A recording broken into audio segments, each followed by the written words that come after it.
borders. And I believe that together we can work to limit temperature increase by 1.5 degrees and be in line with the goal of the Paris Agreement. Great. Thank you, Prime Minister Solberg. Norway's enthusiastic attitude towards so many critical technologies is infectious. I hope you infect us all. And that's why really the Biden administration is so excited today that we're also announcing and launching the Net Zero Producers Forum with Norway, as well as Canada and Qatar and Saudi Arabia. This means that together we are committed to crafting pragmatic net zero strategies that oil-producing countries all over the world can look to for their own transitions. Very exciting. Finally, I am pleased to welcome Prime Minister Lee Hsien Loong of Singapore. Singapore is leading the way on groundbreaking efforts to reduce emissions produced by major cities. They have made major progress in developing green net zero energy buildings, particularly for hot and humid climates.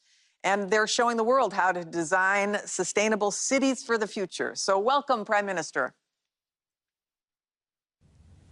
I would like to thank President Joe Biden for convening this summit. It's a welcome signal of U.S. leadership and commitment to a multilateral climate solution, underlined by the U.S. rejoining the Paris Agreement. Although Singapore is a small island state, we will contribute our share to the climate agenda. Singapore was among the first 20 countries to submit our long-term strategy to the UNFCCC. This year, we launched the Singapore Green Plan 2030, our roadmap towards sustainable development and net zero emissions. Our strategy goes beyond meeting emission caps or implementing our carbon tax. To overcome our small size and lack of resources and achieve our emission reduction goals, Singapore must also innovate and use technology extensively. For instance, we have very limited renewable energy options. Nevertheless, we plan to quadruple solar energy production by 2025. We are opening one of the world's largest floating solar energy systems, which will offset 33,000 tons of CO2 annually. Another major concern for our compact and dense city is rising urban temperatures. To moderate this, we are using computer modeling for more climate-responsive urban design, experimenting with special cooling paint on buildings, and planting 1 million more trees. As a financial hub, Singapore can help the global push for sustainability through green finance, fintech, and capability building. We've launched a $2 billion Green Investments Program. This will support the development of carbon trading and services, sustainability consultancies, and environmental risk management. One promising area is emissions verification, including using new technology to measure the carbon footprints and monitor abatement commitments of businesses. Singapore is happy to share our experience in all these areas. We've incorporated climate and sustainability in the Singapore-US Third Country Training Program. And as country coordinator for ASEAN-US Energy Cooperation, we will work closely with the US to support our region's clean energy transition. We look forward to working with the US and all countries to build a sustainable future. Thank you.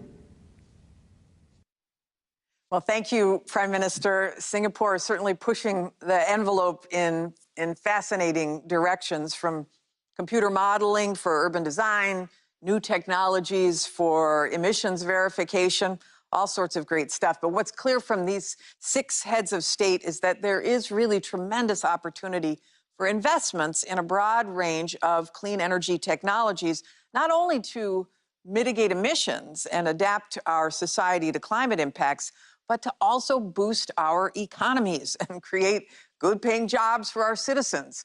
I do want to thank each of our guests once again for highlighting these impressive technologies and investments that your countries are making in these technologies to inspire us and hopefully share with the world, for your commitment to spreading those technologies so we can all rise to this challenge of climate change together. And now it is my great pleasure to turn this over to my friend, Secretary of Commerce, Gina Raimondo, for a look at the massive economic opportunity of the new energy economy, with help from speakers representing the private sector and civil society. Secretary Raimondo. Thank you, Jennifer. Good morning, everybody. Like Jennifer, I'm a former governor of the state of Rhode Island, and I am President Biden's Commerce Secretary. And as Secretary Granholm said, we all are tired of the old view that we have to make a trade-off between jobs and the environment, meeting the needs of climate and the economy. And so as the Commerce Secretary, I am joining forces with all of you to show leadership in our commercial sector as we look to the private sector for innovations, as we've all been talking about, and new technologies that are necessary in order for us to continue to move forward in our fight against climate change. It's been amazing to listen to what is happening all around the world. And it is thrilling to be here on President Biden's team to be leading again with all of you in the world on climate. Raising our innovation ambition is going to be what makes it possible to raise the world's climate ambition. And that is what today is all about. And government cannot do it alone. We need the private sector. We need private sector innovation, we need entrepreneurialism, and we need academic research and academic research institutions to play a huge role in uncovering and developing new technologies and innovations, investments that can unlock massive economic opportunities as well. Already in 2020, global investments in clean technologies crossed the $500 billion mark. And in the coming decades, the new energy economy will open multi-trillion-dollar markets for clean technologies, especially driven by fast-growing emerging economies. As many of you have said, this is a once-in-a-generation opportunity to develop and produce advanced technologies, export them around the world, and speed global net zero transitions, which will ultimately, as many of you have said, lead to the creation of millions of jobs, millions of good, high-paying union jobs. So it is my great pleasure this morning to introduce a series of academic and private sector innovators who will be necessary to allow all of us to achieve our goals. First, I would like to introduce Dr. Fatih Birol, Executive Director of the International Energy Agency, to frame the climate challenge and the central role of innovation in reaching net zero emissions. Dr. Birol's leadership has led a transformation and modernization of the International Energy Agency to become the global hub for collaboration on clean energy transitions. He chairs the World Economic Forum's Davos Energy Advisory Board and is widely recognized as a top global leader on the world's energy scene. So please join me in welcoming Dr. Birol.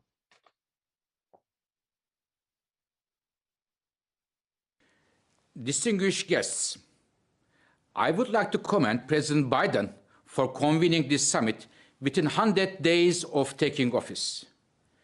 And I welcome the commitments to reduce emissions announced by so many countries. It is clear that the level of commitment to fight climate change has never been higher. This is excellent news. But I will be blunt. Commitments alone are not enough. We need real change in the real world. Right now, the data does not match the rhetoric, and the gap is getting wider and wider.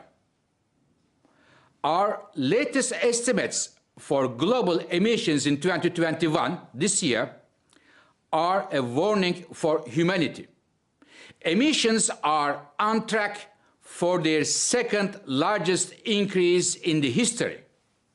We are not recovering from COVID in a sustainable way, and we remain on a path of dangerous levels of global warming.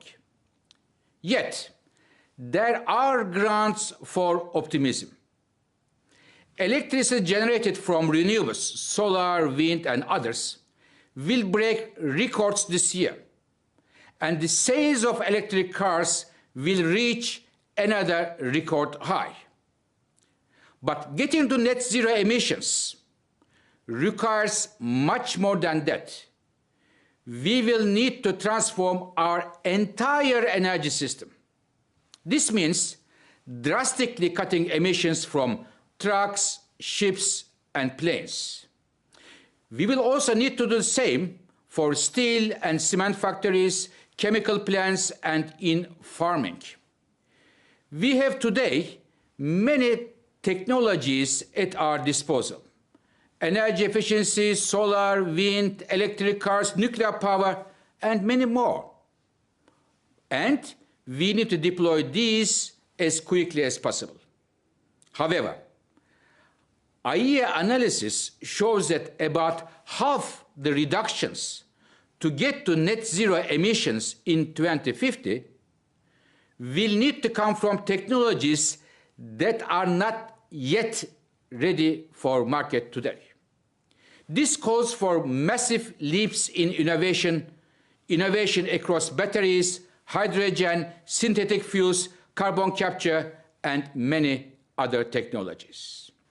On 18th of May, only a few weeks from now, the International Energy Agency will release a roadmap for how the global energy sector can reach net zero by 2050. Make no mistake, this is a Herculean task. Participants to this summit have used the occasion to make new announcements. Let me add one from the IEA. According to our upcoming roadmap, reaching net zero will triple clean energy investment opportunities over the next decade. This will generate millions of well-paid jobs and create the industries of the future. But our priority is to make sure these benefits reach as many people as possible. Ladies and gentlemen, we need to work all together to achieve our goals and create a better future for all of us.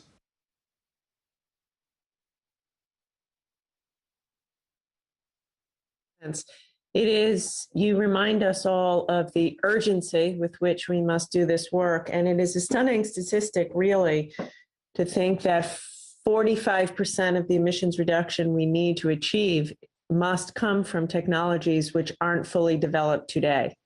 So it's really a call to action for all of us and the innovators in our country to continue to push as it relates to new technology and innovation. Next, it is my great pleasure to welcome Dr. Shirley Ann Jackson, president of Rensselaer Polytechnic Institute, one of our country's leading research universities. Dr. Jackson, a particle physicist, has served as the chair of the Nuclear Regulatory Commission and as a top scientific advisor to President Obama, who awarded her the National Medal of Science. She serves on the board of the Nature Conservancy and has had a truly extraordinarily distinguished career. So please join me in welcoming Dr. Jackson. Thank you, Madam Secretary. It is a great honor to contribute to this summit. Universities such as Rensselaer Polytechnic Institute are crucial in developing and incubating the new technologies required for a net zero world. Nature has had billions of years to perfect the conversion of light into usable energy. At Rensselaer, we are reimagining photosynthesis, building on advances at the intersection of biotechnology and materials science to develop engineered photosystems.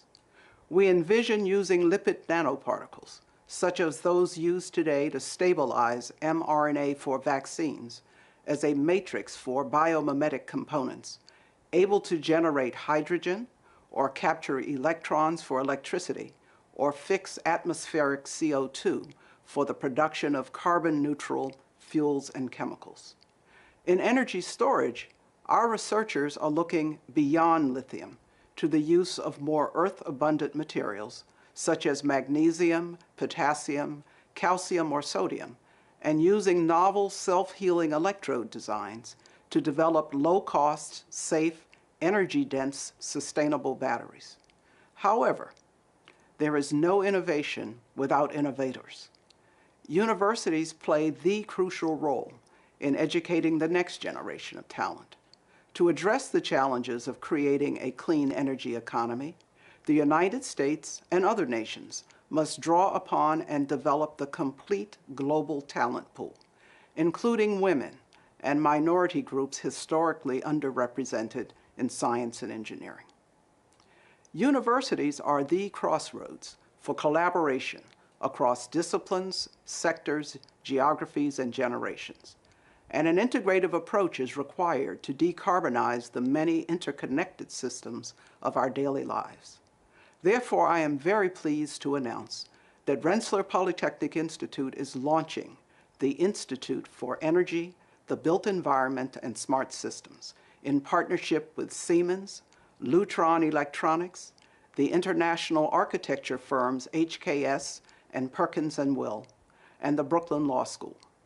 The new institute, based in New York City, will use the most advanced digital technologies to drive decarbonization of urban environments at the systems level. It will model integrated transportation, communications, and supply chain networks. It will link architectural design, engineering, and a new approach to regulation to create infrastructure that is both net zero and climate resilient. It will use new materials, renewable energy systems, and sentient building platforms to maximize human health and well-being. We thank President Biden for convening this summit, and we look forward to the work ahead.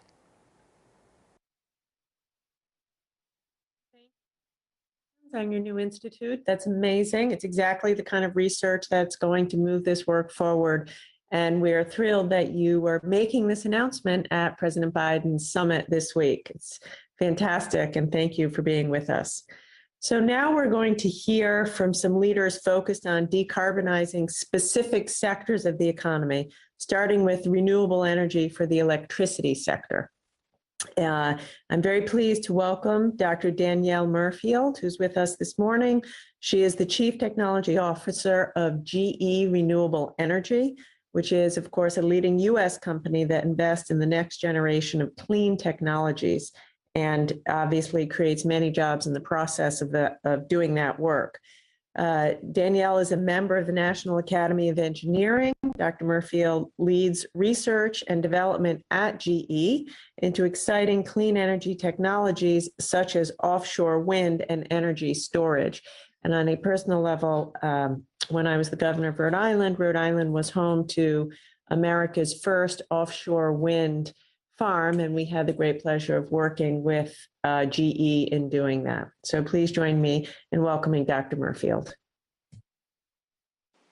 I'd like to start by thanking the Biden administration for convening this important summit, for its commitment to decarbonizing our energy sector, and for its strong support for innovation. The administration's right to focus on innovation as a key part of the solution to address climate change. From our founding, innovation has been the lifeblood of GE. That history of innovation led us to develop technology that delivers 1/3 of the world's electricity today. Innovation is key to our shared success. So we invest $1.5 billion annually in energy-related R&D, including at our Global Research Center in upstate New York, which is focused on breakthrough technologies. And across GE, we appreciate that success requires partnership. We're proud to collaborate with the Department of Energy, our national labs, and universities across the country to support innovation for the energy sector. Innovation in power generation and grid operation is enabling solutions to lower greenhouse gas emissions and secure a path to a low-carbon future. One example is GE's Haliade X, the world's most powerful offshore wind turbine in operation today. Just one rotation of its blades can power a home for 2 days. It will power the world's largest offshore wind farm in the UK and some of the first big offshore projects here in the US, including Vineyard Wind, which has already benefited from the improved permitting process under this administration. The Haliade X is complemented by our global onshore wind development efforts, where we've driven innovation for the US market as the largest supplier of onshore wind turbines in the country. We've commercialized new digital technology to optimize performance and even coupled renewable energy farms with energy storage to supply power when it's most needed. We're also pursuing innovative breakthroughs for the future. This includes partnering with the Department of Energy to pioneer manufacturing techniques, such as 3D printing of wind blades and towers to reduce logistics and materials costs, as well as developing superconducting generators for offshore wind that will help us generate even more power offshore. And unlike conventional generators, these don't require rare earth materials, helping secure our energy supply chain. Beyond generation, we're also working on innovative solutions for digitizing and modernizing the grid to ensure reliable delivery of electricity with improved security and lower operational costs. We know that for innovation to succeed, we must promote diversity in our thinking and ensure we tap the thoughts of many communities. To that end, the GE Foundation, our independent charitable organization, is announcing a commitment of up to $100 million to increase the diversity of young people in engineering. This program will provide underrepresented students hands-on exposure to engineering concepts and careers and ultimately award scholarships, developing the next generation of engineers focused on building a world that works. We look forward to partnering with the countries and customers represented here at the summit to support the energy transition and transform our global energy sector together. Thank you. Thank you. And thank you to GE for your leadership. It is exciting to both innovate, create jobs, meet the needs of climate change, and move towards a more equitable workforce by providing opportunities for a diverse workforce. So thank you. In addition to producing renewable energy, a net zero transition will require transporting that power and using it across the economy, as we've heard from many of the world leaders this morning. We'll need to start building smart electrified systems all over the world. So I would now like to introduce Audrey Zeibelman, from Alphabet's Moonshot Factory. Audrey and her colleagues know a thing or two about this. She spent over 3 decades leading organizations with the goal of making power cleaner, more affordable, and more reliable. She was most recently the CEO of the Australian Energy Market Operator, and while in Australia, Audrey was a founding member of the Global Power System Consortium. She also previously was the chair of the New York Public Service Commission, where she oversaw the electric, gas, water, steam, and communications utilities in New York. Not an easy job. Welcome, Audrey.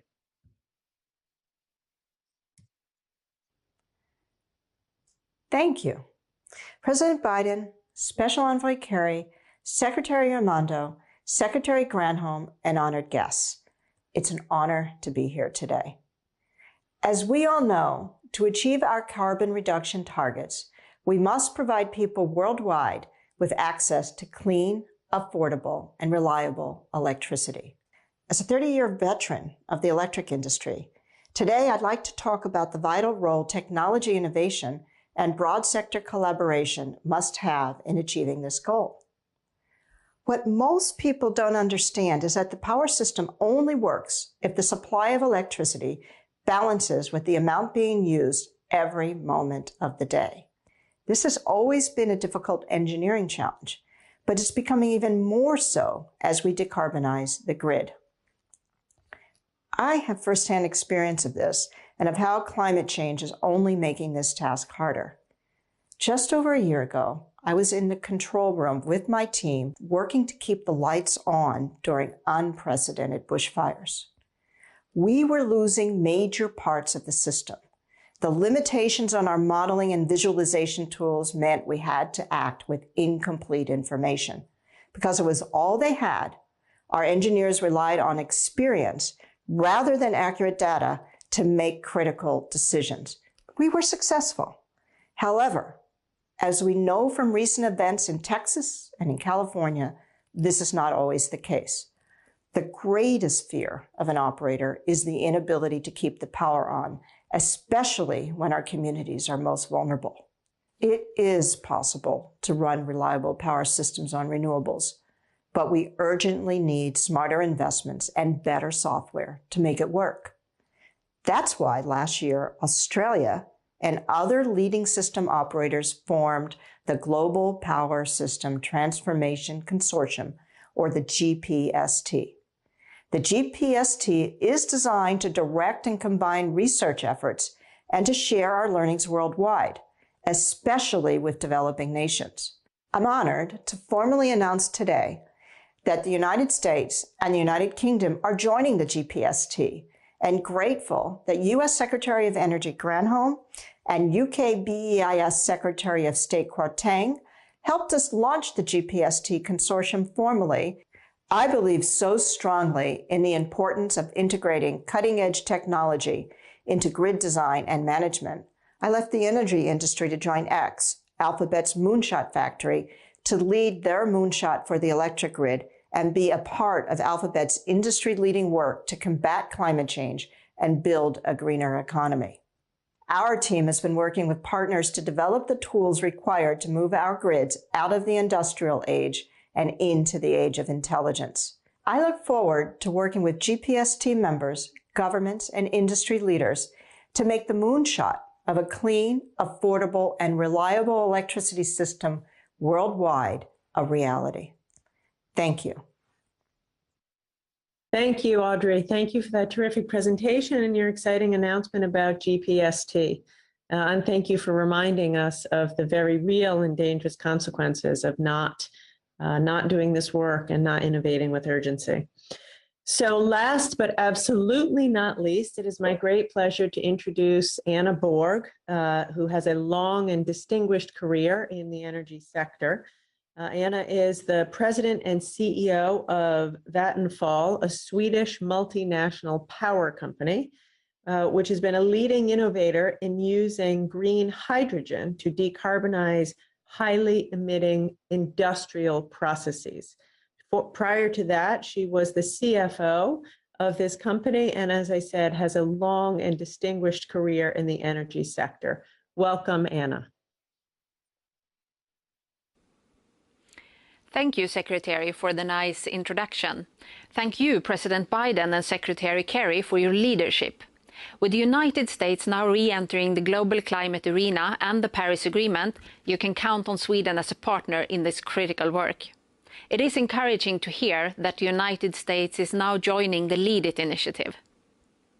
Vattenfall is one of the largest energy companies in Europe, with its origin and base in Sweden. A few years ago, Vattenfall embarked on a journey with the goal to enable fossil-free living within one generation. This is not our sustainability strategy, it's our business strategy, and it is sustainable. We are not just phasing out fossil emissions from our own operations, we are working in close partnerships with our customers to help them do the same. We have more than 100 years of experience of innovation and a large and growing portfolio of sustainable and fossil-free electricity. We believe we can drive innovation through electrification.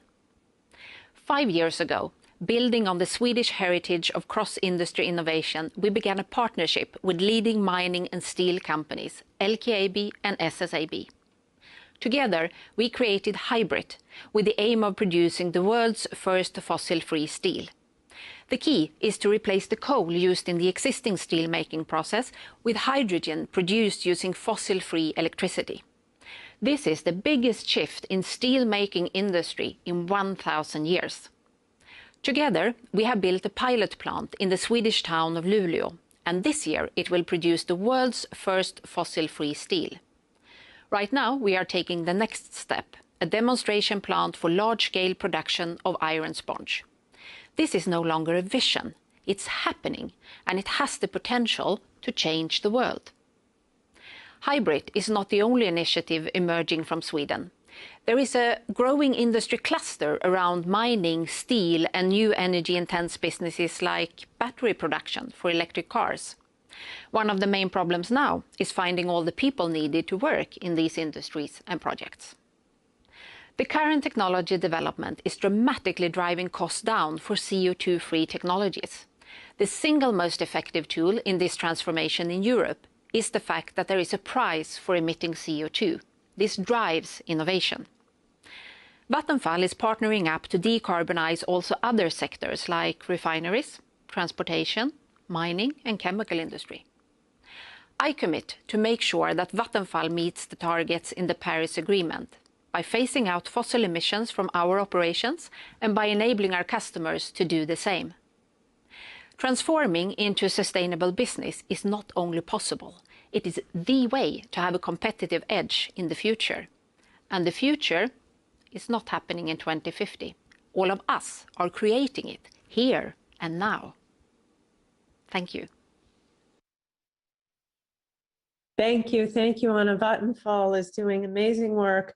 The thought of producing steel without reliance at all on fossil fuel is very exciting, and it's just one of the many innovations that your company and other companies are moving on. So that concludes the portion of this panel for the non-governmental speakers. I will simply thank you all for participating. Thank you for your work.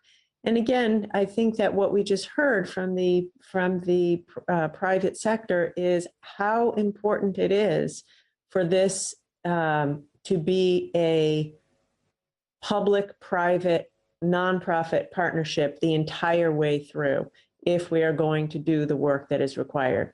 So thank you all. And with that, I will turn it back over to Secretary Granholm. Actually, I think we're turning it back over to Secretary Kerry. Thank you. Thank you for a rapid turnover. Gina, thank you so much for your stewardship. And Jennifer, likewise, you both brought special energy, no pun intended, to this session. And we're deeply appreciative for it. In a few moments, President Biden is going to rejoin, and he will lead the last session and be here throughout it as we hear about the extraordinary possibilities of the new economy. But let me just say very, very quickly about the session we just heard. I've been at this for a while, and I've sat and listened to people in many different venues, but I have to tell you, this was exciting. This was energizing. It was incredible to listen to what the leaders of Kenya, Israel, Norway, UAE, Singapore, Denmark were telling us is happening now.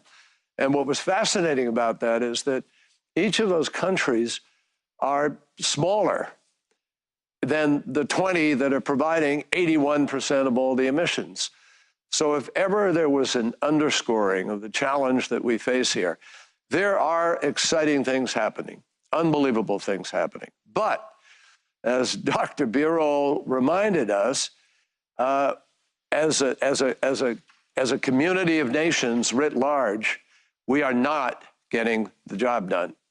And what President Biden decided when he determined to have this summit was the key must be the raising of ambition.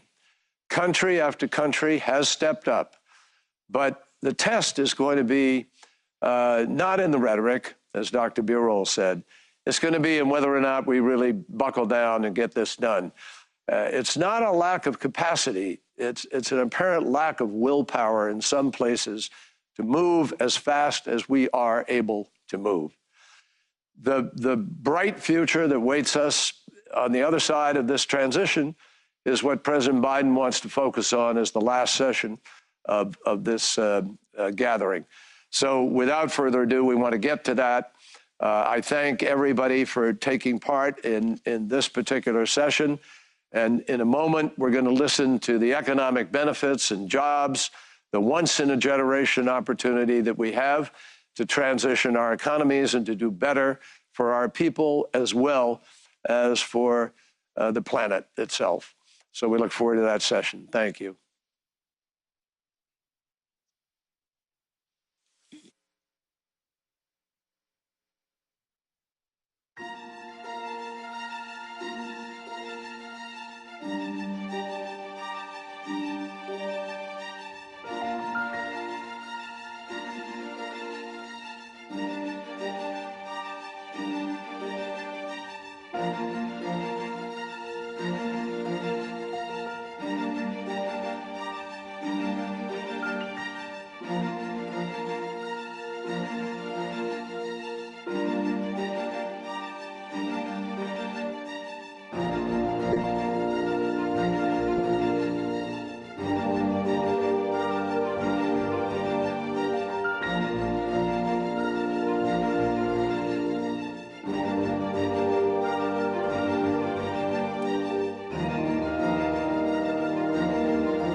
Ladies and gentlemen, the President of the United States.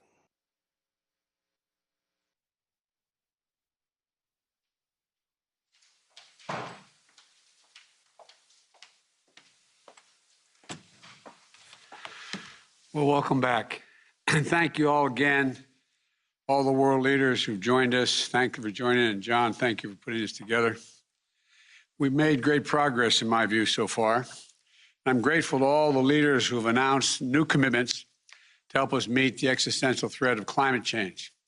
This summit is a start of a road that will take us to Glasgow for the UN Climate Change Conference in November, where we're going to make these commitments real, putting all of our nations on a path to a secure, prosperous, and sustainable future.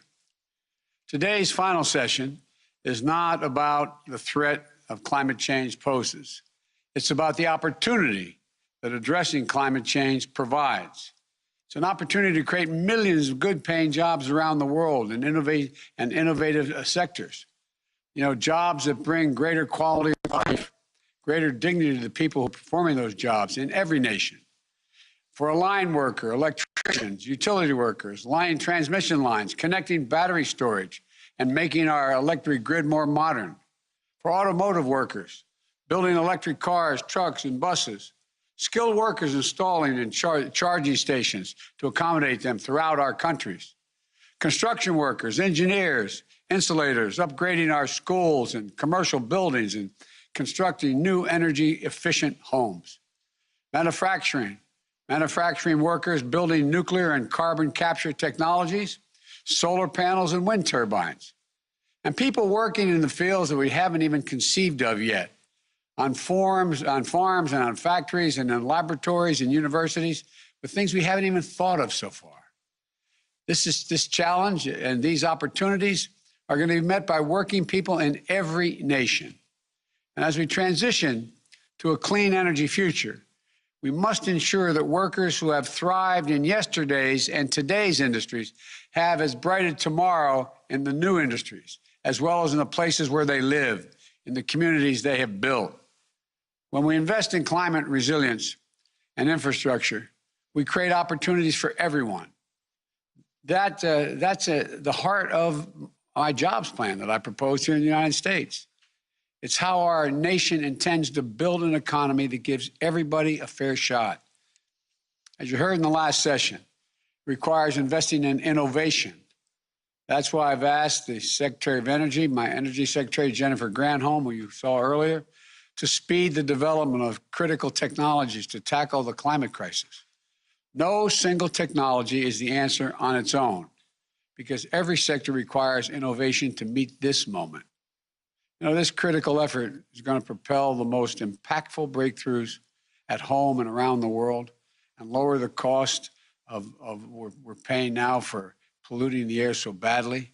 We're going to move to net zero and a transition in all countries.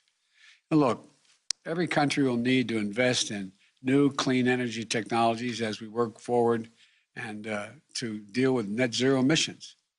I am also very proud to announce that the United States is again becoming a key leader in mission innovation. We helped launch the program during the Obama-Biden administration, a pact between the world's largest economies to ramp up investments in clean energy research and development. And today, America is once again stepping into the leadership role. We will be joining in a partner for the nations in efforts to decarbonize critical sectors across the board, including industrial sector, where we'll join with Sweden and India in leadership in the leadership group for industry transition. The power sector, where we'll work alongside of the United Kingdom to spread progress and speed it up toward a carbon-free power system, both here and around the world. And in agriculture, the agricultural sector, where we'll launch the Agriculture Innovation Mission for Climate with the United Arab Emirates and other partners. I'm very heartened by President Putin's call yesterday for the world to collaborate and advance carbon dioxide removal. And the United States looks forward to working with Russia and other countries in that endeavor. It has great promise. This is a moment for all of us to build better economies for our children, our grandchildren, and all of us to thrive in not just now, but beyond for next generations. Nations that work together to invest in a cleaner economy will reap rewards for their citizens. The United States is committed. We are committed to making those investments to grow our economy here at home while connecting with markets around the world. For example, we're launching a new global partnership for climate-smart infrastructure. This will create good-paying jobs here in America by supporting development of new clean infrastructure in our partner countries. These are the sort of partnerships that are going to be good for all of us. And I think they'll have additional benefits just us working together. And today, I'm excited to welcome my counterparts in Spain, Nigeria, Vietnam, and Poland to share their thinking on how to realize the economic opportunities of the climate response. And we're going to be joined by labor and business community leaders from around the world to talk about what's happening in their communities around climate-related jobs. And I'm pleased to be joined by Secretary Buttigieg, Ambassador Tai, the National Climate Advisor, Gina McCarthy, the chair of my National Climate Task Force. I look forward to our conversation and making more progress throughout the day. Thank you.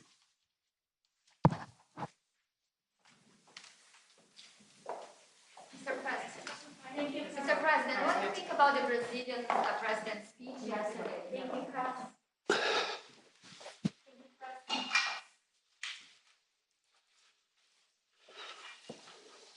Okay.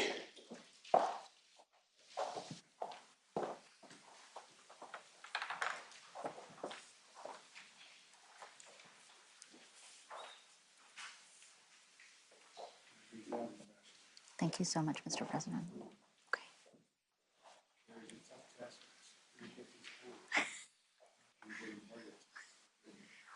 Understood.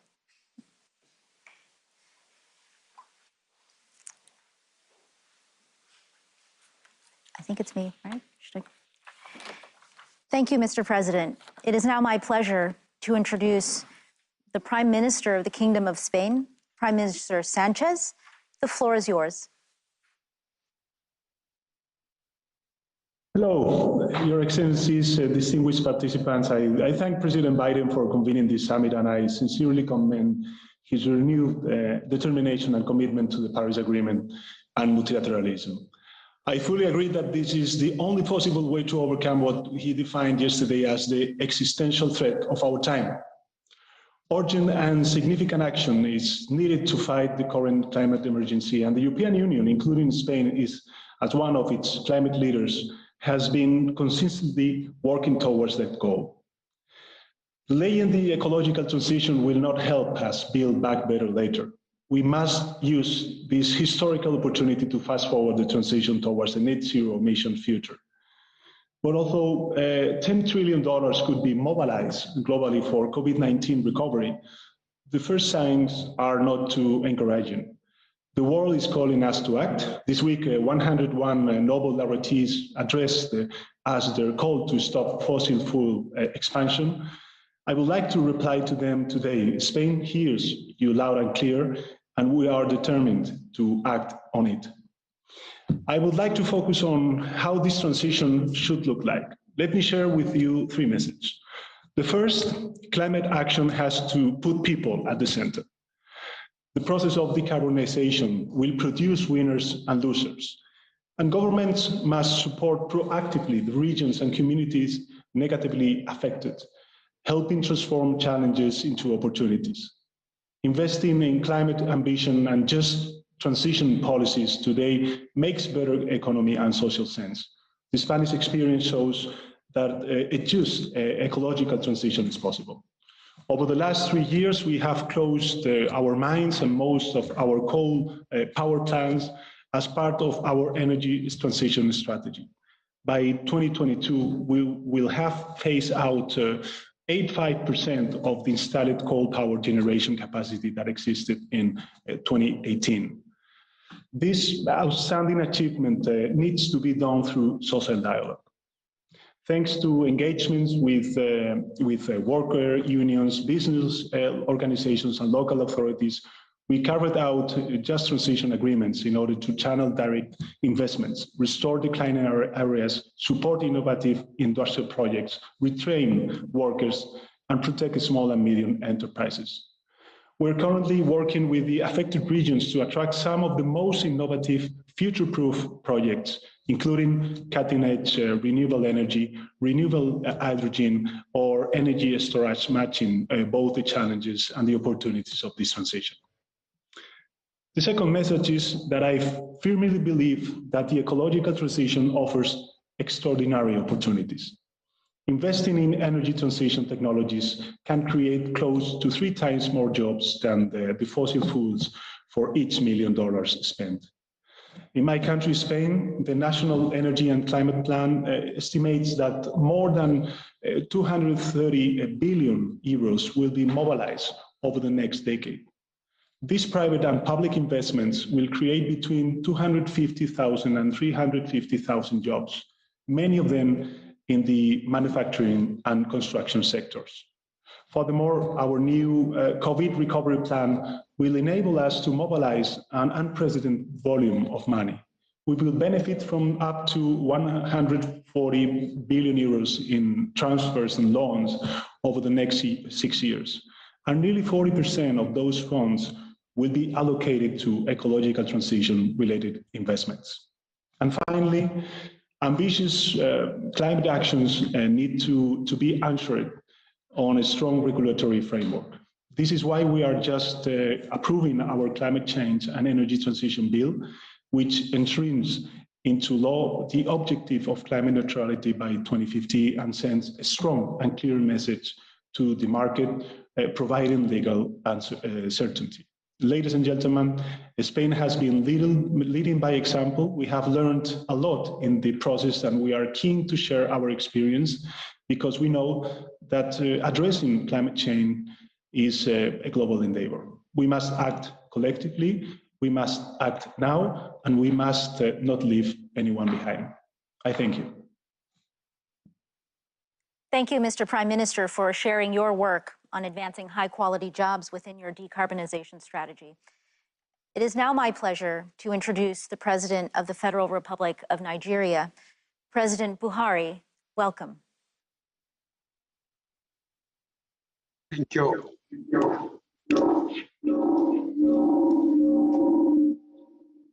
Your Excellency, President Joe Biden, Head of State and Government,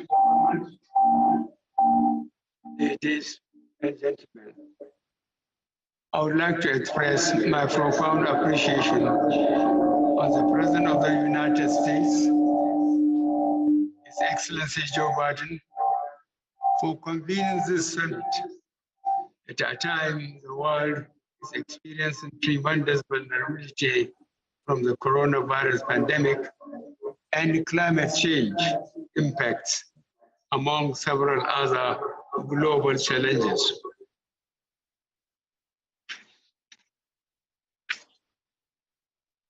The issue of climate change has taken the front burner globally, as its effects can be seen and felt all around us, ranging from increased atmospheric temperature to irregular rainfall patterns, as well as sea level rise owing to the melting of glacial ice. Nigeria commends the Biden administration for the positive decision of returning the United States to the Paris Agreement. In addition to bringing about abundant green economic opportunities to the United States economy, the move further complements the larger transition process of global economies to low carbon development pathways.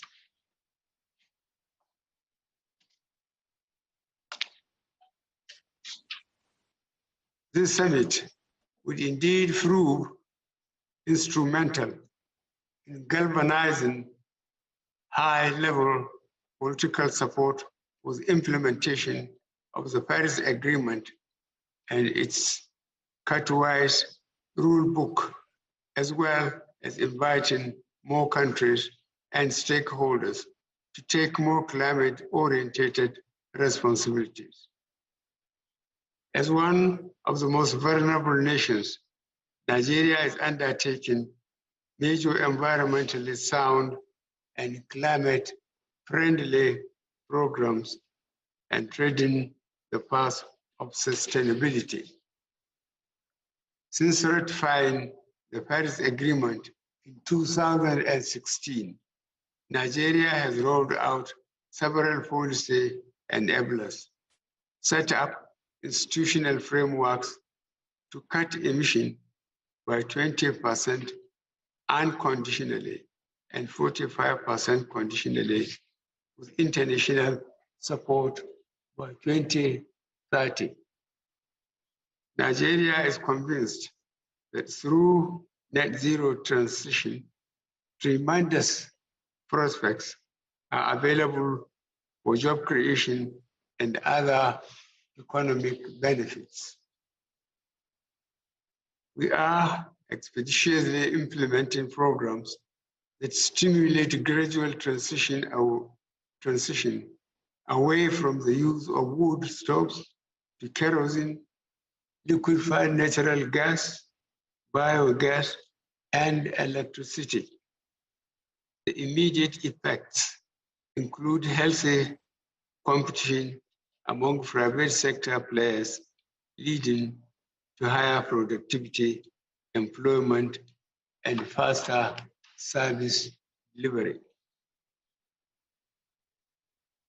In the agricultural production and supply chain sector, we are targeting improved efficiency and productivity through the provision of accurate and timely weather forecasting to farmers, supply of drought-tolerant and early maturing crop varieties, and promoting empowerment towards the diversification of sources of livelihoods. Beyond ending gas flaring by 2030, the oil and gas sector has undertaken steps for diversification, risk management systems, insurance hedging, research and development, and energy crisis planning. The Nigerian government in 2017 launched the Green Bond Program as part of its commitment contained in the Paris Climate Agreement signed on September 21st, 2016. The overall outcome of the highlighted actions have translated into food supply sufficiency, improved nutrition, less hunger, increased employment, more jobs opportunities, better livelihoods, reduced poverty, decreased vulnerability to health challenges, and higher quality of life.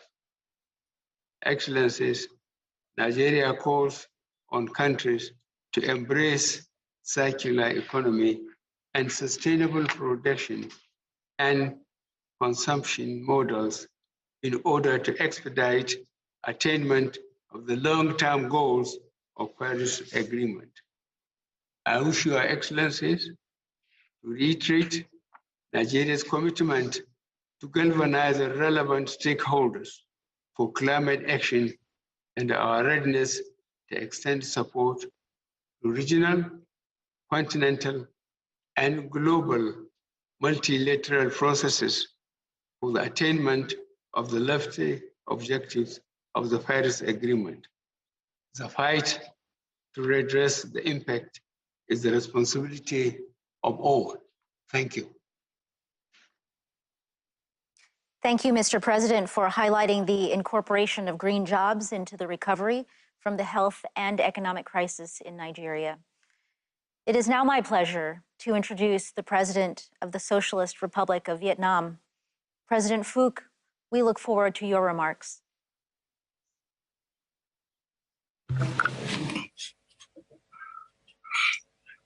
The Honorable Joe Biden, President of the United States of America, Excellencies, Presidents, Prime Ministers, ladies and gentlemen, I thank President Biden for inviting me and other leaders to this very important summit. I command the United States return to the Paris Agreement. I believe that the renewed leadership and strong commitment that President Biden espoused during the opening session, combined with our shared efforts, will lead us on the path towards achieving the goals of Paris Agreement. Mr. President, ladies and gentlemen, climate change is undoubtedly a major existential crisis for many countries and to our planet. In Vietnam last year alone, extreme weather has taken hundreds of lives and reversed decades of progress in poverty reduction. The Mekong Delta, our rice bowl, and the home to more than 20 million Vietnamese, is suffering immensely from rising sea level, especially towards the end of this century. Mr. President, ladies and gentlemen, transitioning to a green net zero emission economy is an inevitable trend and imperative to limiting global warming to 1.5 degrees Celsius. This is a challenge, but will also bring about huge opportunities and benefits, including jobs, ensuring energy security, and enhancing economic competitiveness and sustainability. Vietnam resolves to follow this path.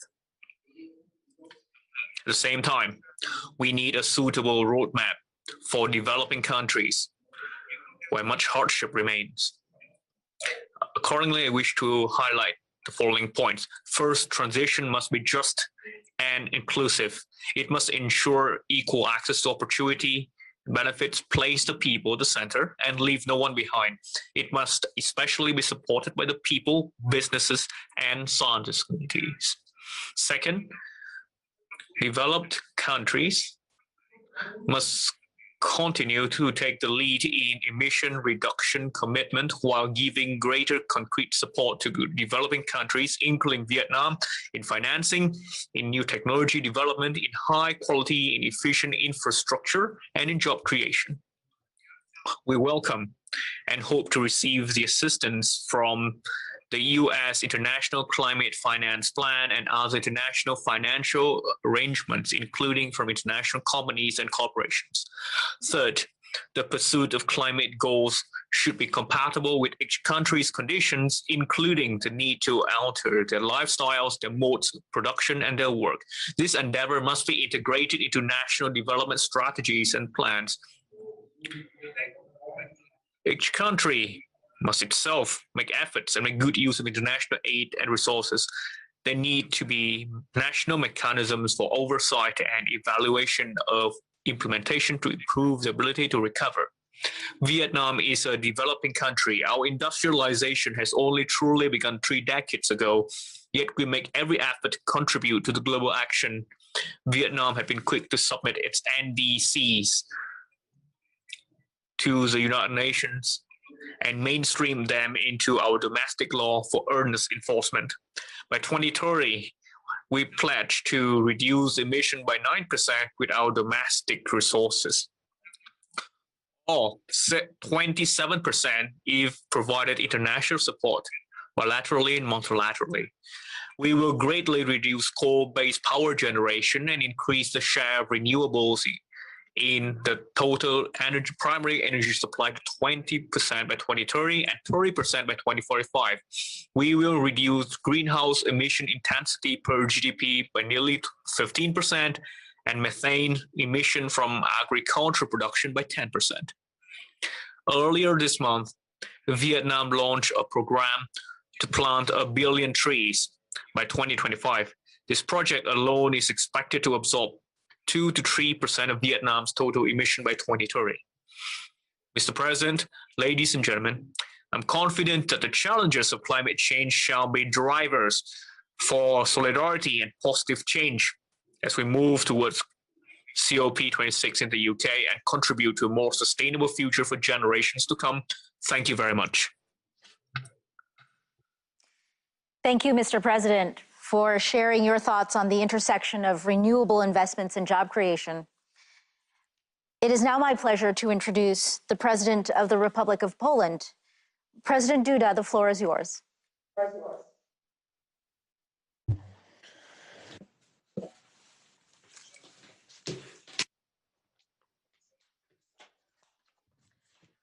Distinguished President Biden, Excellencies, ladies and gentlemen, presidents, prime ministers, secretaries of state, advisors. First and foremost, let me start by thanking President Joe Biden for inviting me to the summit.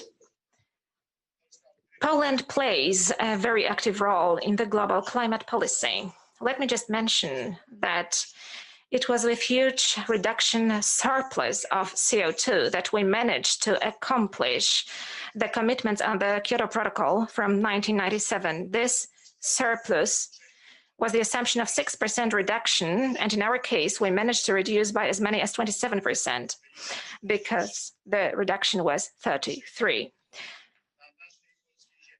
3 times Poland hosted climate COP conferences.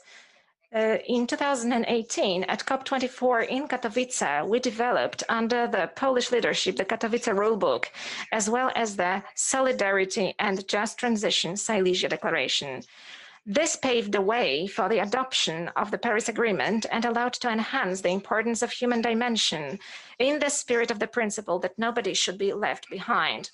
The momentum given by Poland at COP24 has contributed to the European Union becoming the first global economy to adopt the goal of climate neutrality by 2050 and to further decrease its emissions by 2030 by at least 55%. Poland participates in these ambitious efforts. We are also pleased that a number of states have followed in the EU's footsteps. Let me mention that climate is the subject to which the 3C States Initiative attaches great importance. Poland is part of the 3C States Initiative, like other Central Europe countries located between the Baltic Sea, the Black Sea, and the Adriatic Sea. In recent days, I talked to the presidents of Slovenia, Mr. Borut Pahor, Lithuania, Gitanas Nausėda, and Bulgaria, Rumen Radev, who currently holds the presidency of the 3Cs initiative. In the 3Cs region, it is clear to us that we have to implement an ambitious climate policy based on the principles of just transition, taking into account the realities of our countries and the welfare of our societies. This is a challenge, especially there where there is a need to conduct deep economic changes, including the possible closing down of certain industrial sectors, such as coal sector. These are very serious challenges for states such as Poland or Bulgaria. The climate policy is going to be the subject of our discussions during our meeting in July this year, during the summit of 3Cs in Sofia, the capital city of Bulgaria. Let me stress, however, that all of us acknowledge climate goals set by the European Union, and all of us have ambitions to implement them. Ladies and gentlemen, by pure political declarations, we're not going to change the reality. That is why Poland plans to build a new zero-emission energy system over the next 2 decades, thanks to which the share of coal is going to drop from the current 70% to as little as 11% in 2040. This is not only an answer to the agreements within the European Union, but first of all, this gives the response to the expectations of the new generation of Poles, the young generation. This week, I met the Youth Climate Council, which brings together young representatives of NGOs in Poland who fight for natural environment and climate protection. They expect the implementation of ambitious climate goals, and at the same time, they are fully aware of the fact how difficult this road is. And perhaps I'm even more satisfied to communicate to you, ladies and gentlemen, that yesterday, in Poland, in our country, we entered into an agreement after a long social dialogue between miners, coal miners, and representatives of the Polish government. This agreement respects phasing out coal from the production of electricity by 2049. I believe, ladies and gentlemen, this is a huge success of the social dialogue that we've been having in Poland. This is also a great and ambitious plan for the future. if we consider that today coal to produce electricity in Poland is about 70%. Therefore, Poland will build a sustainable low-emission energy mix based on nuclear and renewable energy, as well as gas. Unless we apply all available technologies, the transformation of our energy system will simply not be possible. Polish-US agreement on the development of the Polish civil nuclear power program dated October 2020 confirms our ambitions. It highlights the importance of international cooperation in the field of energy and climate policy. We should therefore coordinate international research and development efforts to create a critical mass of affordable technologies, innovative technologies, which are also price affordable. We should also think how central banks in our countries can support energy transformation in line with the principle of technological neutrality. A climate-friendly transition provides a huge opportunity also for our citizens and all sectors of our economy. That is the reason why Poland has placed electromobility in the center, both in public as well as in individual transport. It offers a powerful chance to develop our industry and to create new jobs. Already now, we are the biggest exporter of e-buses in the European Union, with a 46% share in the European market recorded last year. Furthermore, Poland has become a European leader in the production of lithium-ion batteries. We are ambitious also in the sector of individual transport and plans to phase out combustion engines, which I believe will open up a vast potential for cooperation on both sides of the Atlantic. We also attach considerable importance to mitigation. Polish governmental agency State Forests has implemented a pilot program of forest sinks carbon farms. It is a system aimed at using forest resources to stimulate the absorption of CO2 from the atmosphere and to accumulate it within the forest ecosystem and in wood products. The concept of forest sinks carbon farms deserves, I believe, to be legitimized as part of international legal order. Ladies and gentlemen, the pandemic has brought the world to a halt for a moment. While getting back on the track of development, let's make sure that this is not the old track. Let us build a synergy between the following three conventions: Convention on Climate Change, on Biological Diversity, and to combat desertification. Let us use this opportunity to restore the world as a better, more just, more solidarity-based, and more sustainable place. I thank you. Thank you, Mr. President, for sharing the role of workers in particular within your decarbonization strategy. I would now like to recognize my good friend and colleague, the United States Secretary of Transportation, Pete Buttigieg. Thank you. Thank you, President Biden, for your leadership on this defining issue of our time. Thank you, Ambassador Tai, for everything that you're doing in the U.S. and around the world. As we've just heard from these distinguished leaders, we are here to chart new paths forward to confront the climate crisis. Achieving our climate goals will create new jobs and harness the ingenuity of our industries and workers. In the U.S., the transportation sector is the biggest contributor to greenhouse gases, which means that this sector has the opportunity to be among the biggest parts of the solution to climate change. The race against climate change is not just a question of what will be lost if we fail. It is about what can be gained if we succeed. For nations that successfully transition to a cleaner economy, the result will be jobs and economic growth. We are certainly recognizing that potential in the United States. President Biden recently introduced the American Jobs Plan. It represents a once-in-a-generation opportunity to modernize our national infrastructure so that our economy and our climate can thrive.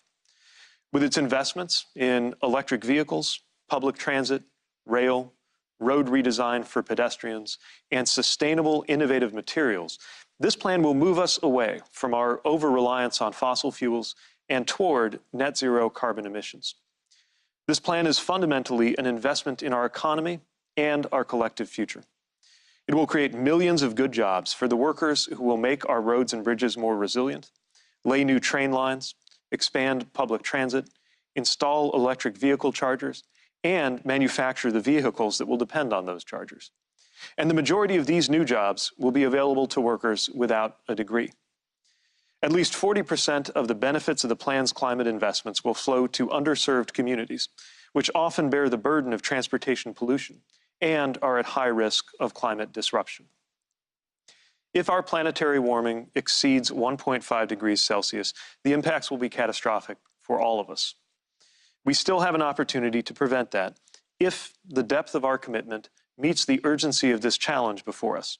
And that is why this gathering is so important. We are all in this together. Pursuing a net zero goal is not a zero-sum game. We all benefit if we succeed. If this pandemic has taught us anything, it's how interconnected we are and how capable we are of change. Successfully combating climate change and reaping the full economic benefits will depend not only on transportation, but on all sectors. Not only on creative ideas, but on workers literally building the future. Not only on the choices of any one nation, but on the contributions of countries all over the world. I thank President Biden and the leaders here today for meeting this moment with the urgency and courage required. Let us continue to chart this path together to the benefit of the many peoples we serve and the one climate we all share.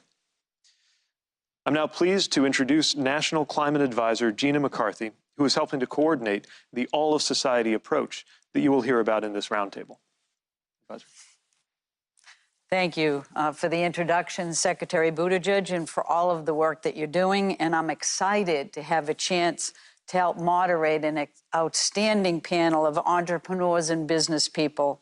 So I'll keep my remarks short so we can dive right in. From the start, one of the guiding stars of our whole-of-government approach to climate action has been how we make the most of the opportunities that combating climate change actually presents to all of us.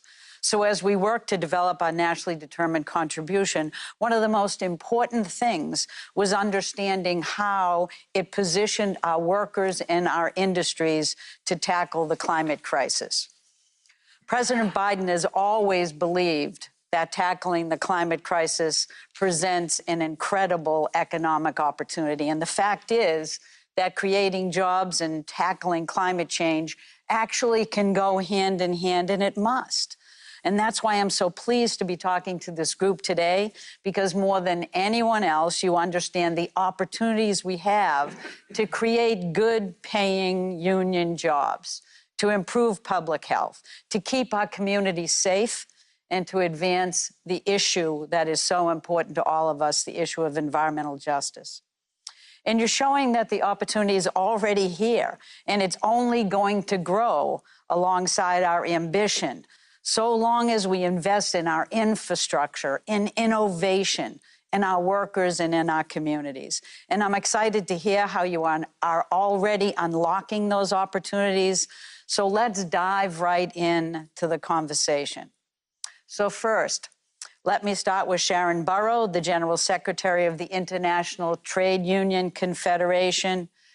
Sharon, you have a long history of advocating for workers around the world and have led the International Trade Union Confederation for over a decade. As the global voice for the world's working people, with over 200 million members in 163 countries, can you please share with us your vision for what ambitious climate action means for our global workforce? Thank you, and it's a pleasure to be with you. Let me congratulate President Biden for the leadership on climate. We really appreciate his commitment, not just to reduce emissions, which is vital, but to meet the climate challenge with jobs, climate-friendly jobs. This is central for a just recovery for the US, but also the foundation of a new social contract for working people and their families everywhere. Jobs, good jobs, union jobs with human and labour rights and living wages, with the freedom to organise and bargain collectively, with social protection to support people in times of crisis. That's at the heart of a just transition. To stabilise the planet with net zero economies by 2050, we all know We have to get at least half of the job done by 2030. But it cannot repeat past transitions that have left workers and their communities stranded. The labour movement fought for and won global rules for just transition, first in the ILO and then in the Paris Agreement. These mean that workers and their unions must be at the table as we plan the transition. And we know this means for every sector. The foundation is clean energy, but all technologies must be deployed in manufacturing, transport, agriculture, construction, services, and of course their supply chains. We know our cities are a vital part of the equation, and you have so many great mayors because they accept responsibility for 40% of emissions, and that the demand and supply relationships from those cities can generate sustainable production and services to fuel community renewal with decent work in rural communities in our own countries. And if global trade is reformed to meet the same sustainability standards with human and labour rights and compliance respected, indeed, around the world. As the Danish Prime Minister said, a good example of that right there in the US is the framework agreement between NAB2 and Ørsted, a Danish wind company. It will secure good paying jobs and training for hundreds of thousands of US workers. It's a great example of just transition in action. Europe, led by agreements with employers and unions in Germany, Spain, and other nations, are committed to a Green Deal with just transition, underpinned by a social pillar of rights. Canada, Scotland, New Zealand, South Africa, Kenya, Senegal, Ghana, and many others are amongst those with examples of agreements or social dialogue towards a just transition that will actually get the job done. This must be the case everywhere if we're to leave no one behind. But the good news is that for every dollar or euro or unit of currency invested in climate transition, there are jobs. 10 jobs in renewable energy generates 5 to 10 jobs in the supply chains, and up to 3 times that in economies where good wages are spent by those workers and their families. And if the pandemic has taught us anything, it's that we also need resilience, and care is vital to that. Healthcare, aged care, childcare, and education. There are even more jobs here as we build livable, caring communities. We have the technology. We have the finance to get the job done. And if we share it with developing countries, on top of vital debt relief, if every dollar of investment has an ESG lens, we will win the race for a just recovery and a sustainable future. But we need both ambition and the commitment on display here to a just transition with social dialogue in all those NDCs as we head towards the COP in Glasgow this year. I leave you with this commitment from the union movement. There are no jobs on a dead planet. We will work with everybody to build good jobs on a living planet. Sharon, that was incredible. Your passion is infectious. So next, let me go to Brett Isaac, the CEO and co-founder of Navajo Power. Brett, Navajo Natural Resources have powered and will continue to power the growth of the American West. This administration is committed to empowering tribal leaders in our collective efforts to tackle the climate crisis. So how has Navajo Power envisioned tribal community-powered climate solutions?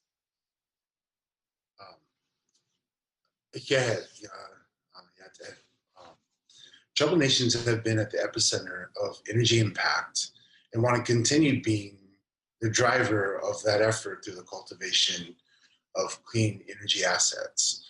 As a developer of large-scale utility projects, Navajo Power envisions creating the opportunity to take those workforces and economies that were so crucial to advancing America's growth and re-engaging them in a new energy economy to advance clean energy growth needed to address climate impacts.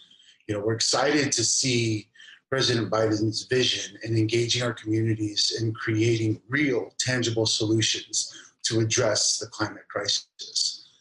The notion that this transition must be equitable to those communities who will be on the edge of this work is a large step forward to acknowledging the foundation of this movement must begin with collaboration. Tribal nations believe that, our role in this is to help accelerate, the advancement of preservation of our culture, of our resources, and of our, our Mother Earth.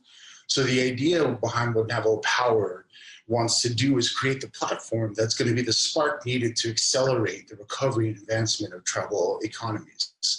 There's a lot of workforces that were built on, the previous energy economies that need this movement in order to advance and usher in a new era of energy usage and energy, resiliency.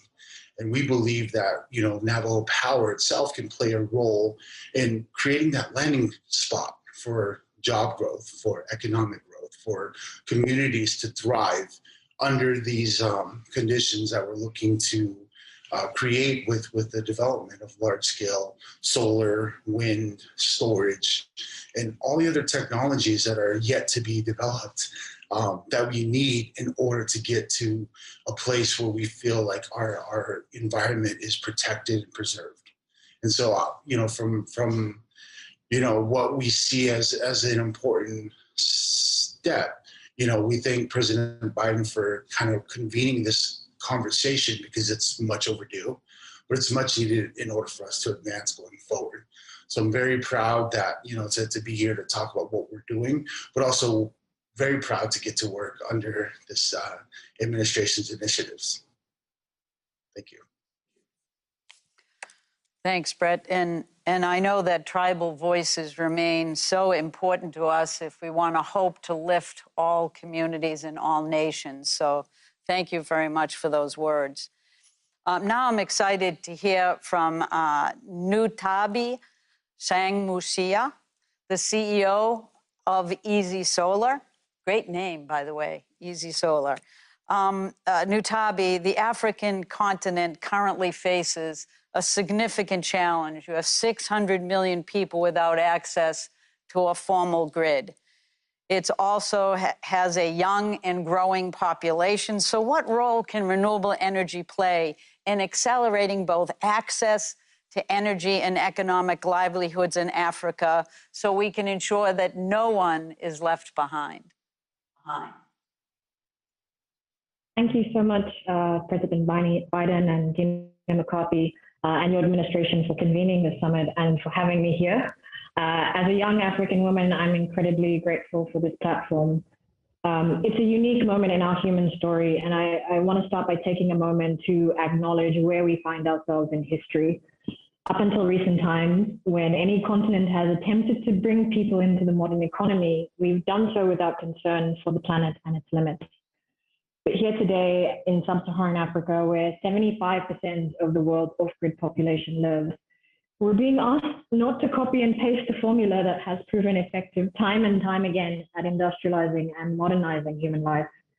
We have to raise people out of poverty. We have to give people dignified work that reduces inequality, all the while not just looking at the economics, but also being conscious of the climate at the same time.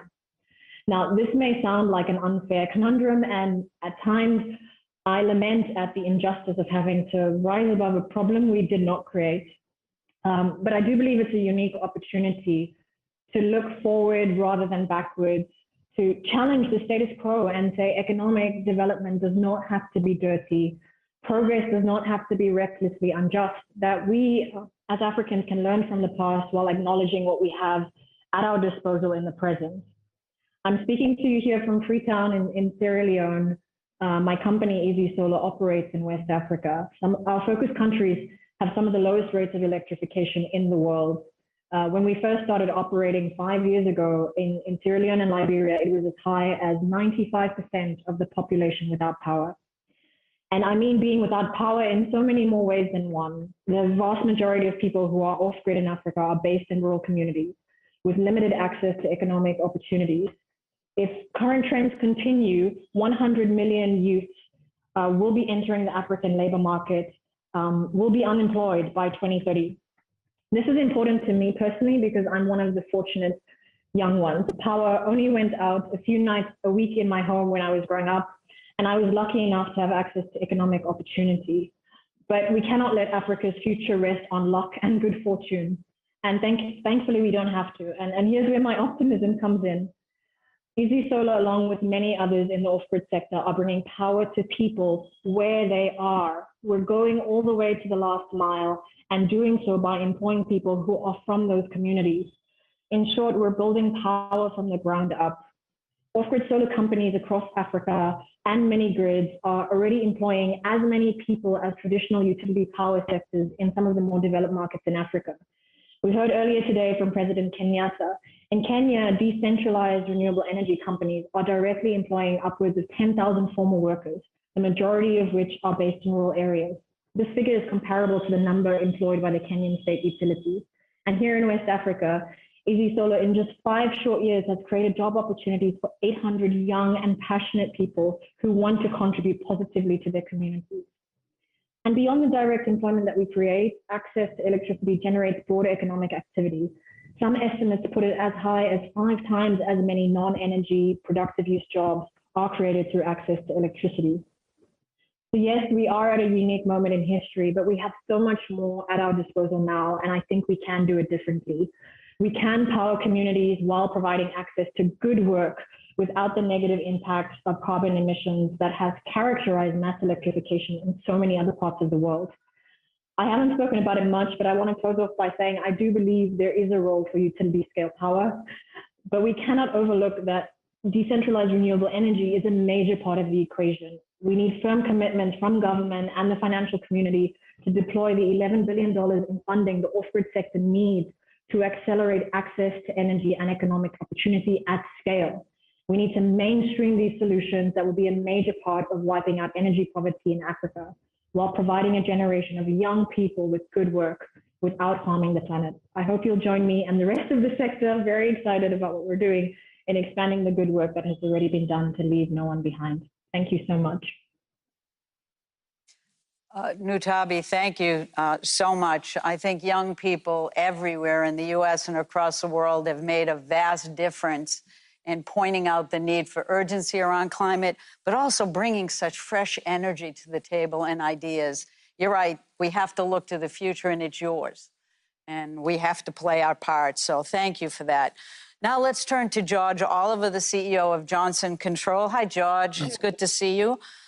George is chairing the Energy and Environment Committee at the Business Roundtable, and he's also leading Johnson Controls, one of the leading companies in the sustainable building space. George, how do you see the outlook of business on strong climate action, and what role can buildings play in tackling the climate crisis? Yeah, thank you, Ms. McCarthy, for leading this great discussion. And thank you, Mr. President, distinguished leaders and members of the cabinet. It is truly an honor to be here today. It is clear from the previous panelists that there are opportunities in communities, large and small, as we take action on climate, and there is a need for training to fill the good jobs being created. In my role as chairman and CEO of Johnson Controls, a global leader in smart, healthy, and sustainable buildings, we're eager to drive harder and faster to cut the 40% of greenhouse gases that come from buildings. The good news is that when we do that, the upgrades pay for themselves because we are cutting energy waste. I also have the honor of chairing the Business Roundtable Energy and Environment Committee. In working with over 200 of America's largest employers from all sectors of the economy, I can tell you the CEOs recognize the threats posed by climate change. Business Roundtable members believe the risks are real, they're increasing, they are costly, and they may be irreversible. As we look ahead to COP26 in November, we have the chance to implement smart policies that ensure that all communities and workers benefit from reducing carbon emissions.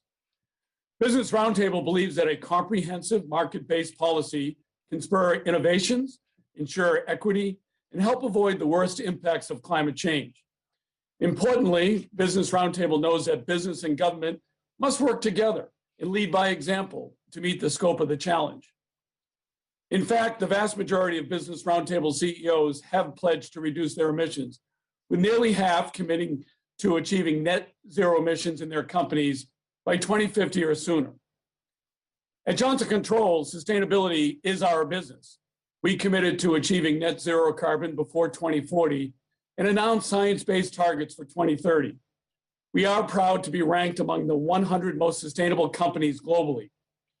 President Biden called for 4 million buildings to be revamped. Absolutely.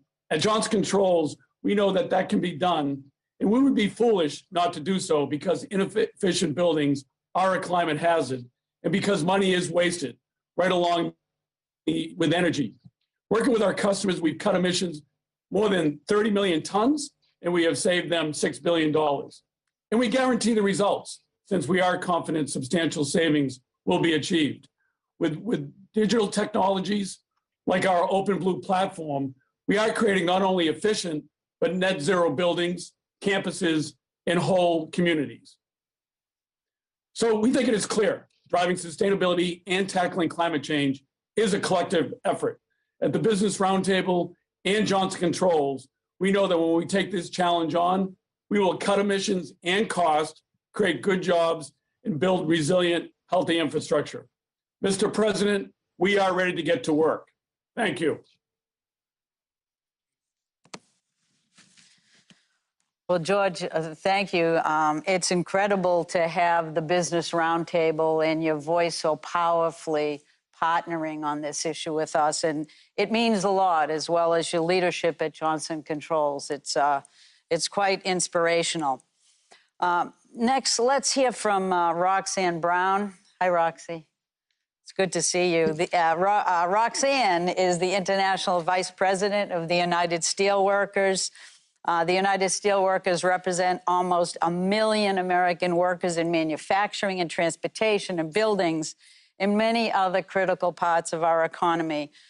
Roxy, what can governments around the world do to ensure that we put workers right square at the center of our transition to clean infrastructure? Thank you so much for the question, Gina, and it's so great to see you, and also great to see you as well, President Biden. It's an honor to join this summit on behalf of the 850,000 members of the United Steelworkers Union in the US and Canada, and we really commend the Biden-Harris administration for actively seeking out the voice of labor in this really important discussion. And I would say that is the first part of my answer. Governments around the world can ensure that workers are at the center of a clean energy infrastructure by simply making room for us at the table, like you did today. Oftentimes, policymakers form ideas about what they think is essential for workers in a particular state, industry, region, province, or country, but really only workers can best answer the question of how a net zero economy includes us.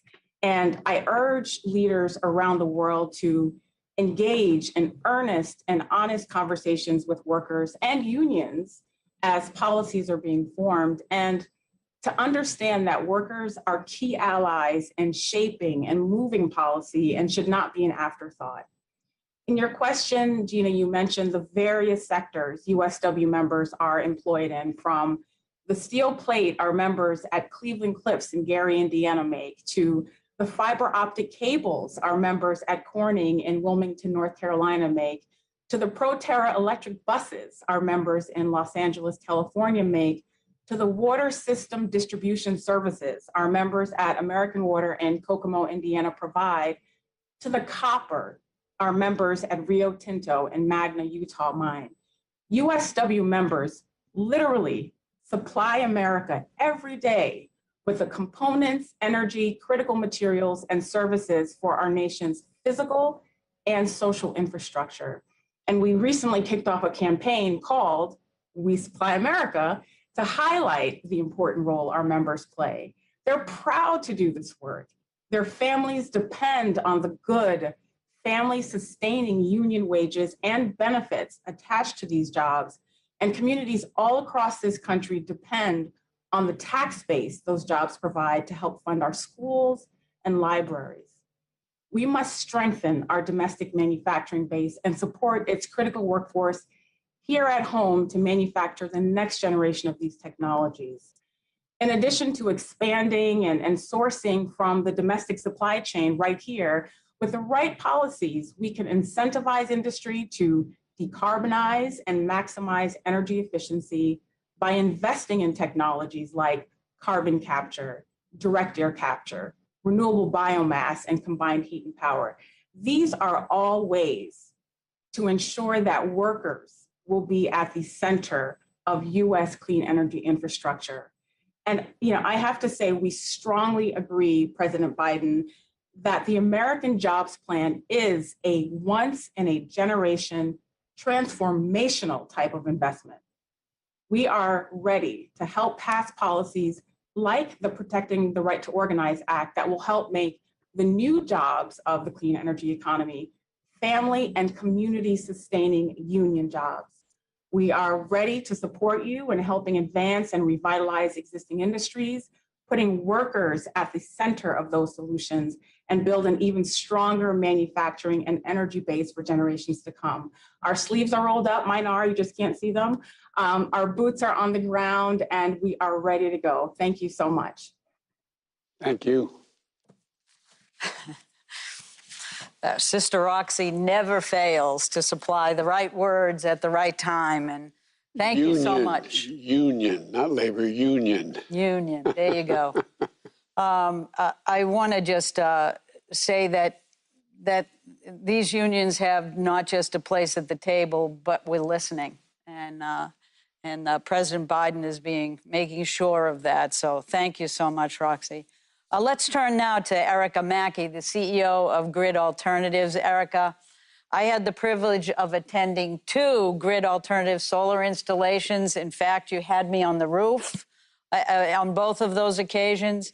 And I talked to the job trainees learning solar skills while they were installing solar in low-income communities and communities of color in Los Angeles and Washington, D.C. So how does Grid Alternatives work illustrate how clean energy can be beneficial to all individuals and families in every community? Thank you, National Climate Advisor McCarthy. You were awesome on a rooftop. President Biden, Secretary Kerry, dignitaries, thank you for having me. Grid Alternatives' mission is to build community-powered solutions to advance economic and environmental justice through renewable energy. For the past 20 years, Grid Alternatives, the nation's largest nonprofit solar installer, has been working with communities most impacted by economic and climate injustices to bring the benefits of clean energy and jobs to all families and individuals. We will not achieve a renewable energy future without addressing the systemic injustices that have disproportionately impacted people of color. The benefits of renewable energy, clean air, long-lasting careers, lower energy bills must not be limited to the privileged. Yet, low-income communities and communities of color are usually left out of the conversations about our clean energy future, and I applaud the administration for the Environmental Justice Council. Grid Alternatives works coast to coast to push for policies that make solar energy and cutting-edge clean technologies available to everyone. By creating strong policy solutions that center the leadership of economic and environmental justice communities, we can ensure everyone benefits now and for generations to come. Clean energy can be transformative for the people, the planet, and the economy. A growing solar energy industry needs skilled workers at all levels. Solar jobs are meaningful and pay well. With Grid Alternatives hands-on training, individuals learn solar skills while participating in real-world solar installations. We make training opportunities accessible to groups that are traditionally underrepresented in solar, including women, people of color, those impacted by the criminal justice system. Our graduates jumpstart lifelong careers, connecting with employers or starting their own successful business ventures. Clean energy, together with energy storage, electrification, and other technologies, is necessary for both climate mitigation and climate adaptation. While replacing polluting energy sources, clean energy investments also benefit health. Clean energy makes us more resilient to the increasingly common disasters brought on by the climate crisis. Families depend on electricity for medical equipment and food. When the power goes out, local solar and storage can save lives. Families harmed most by fossil fuel pollution and climate destruction also pay more of their incomes for the very energy systems causing those harms, another source of economic instability. Those most impacted by fossil fuel pollution, climate-induced disasters, and burdensome energy costs must be first from climate solutions. They must benefit first, not as an afterthought. Energy agency and ownership must and can be put in the hands of communities through clean energy transition. We need to include everyone in climate solutions. We need climate justice. Grid Alternatives envisions a rapid, equitable transition to a world powered by renewable energy that benefits everyone. Our experience on the ground shows that this critical opportunity is possible with collective effort. Done a good job. Erica, thank you very much. I know Grid Alternatives always reminds us that clean energy is not a luxury for a few, it's a necessity for all of us, and thank you for advancing that. Now let's hear from Jack Allen, the CEO of Proterra, who I'm sure the president remembers was gracious enough to virtually host him just a few days ago. Jack, Proterra manufactures half of the U.S. electric bus market, which is pretty amazing. And as you know, funding for electric school buses is a priority in the American Jobs Plan. You know, electrifying our bus fleet is good for the planet, good for community health, and good for jobs. So what role do you see the federal government playing in spurring the demand for zero-emission electric vehicles, including school buses? Before you talk, Jack, I want to thank you for spending some time with me. And I told you, I used to drive a school bus. So I want to drive one of your electric school buses, okay? I got a license. I used to have my, anyway, okay? That would be just great, Mr. President. And thank you, National Climate Advisor McCarthy. And of course, Mr. President, from all of us at Proterra, having the opportunity to be with you twice in 1 week is quite incredible. So thank you all very much. Now, Proterra is grateful for the government's longstanding support of electric transit buses and zero-emission transportation. We delivered our first electric transit bus over a decade ago to Foothill Transit with the support of funding from the 2009 Recovery Act. So building on these early deployments, the federal government increased support for zero-emission electric transportation through programs like the Federal Transit Administration's Low and No Emission Vehicle Program.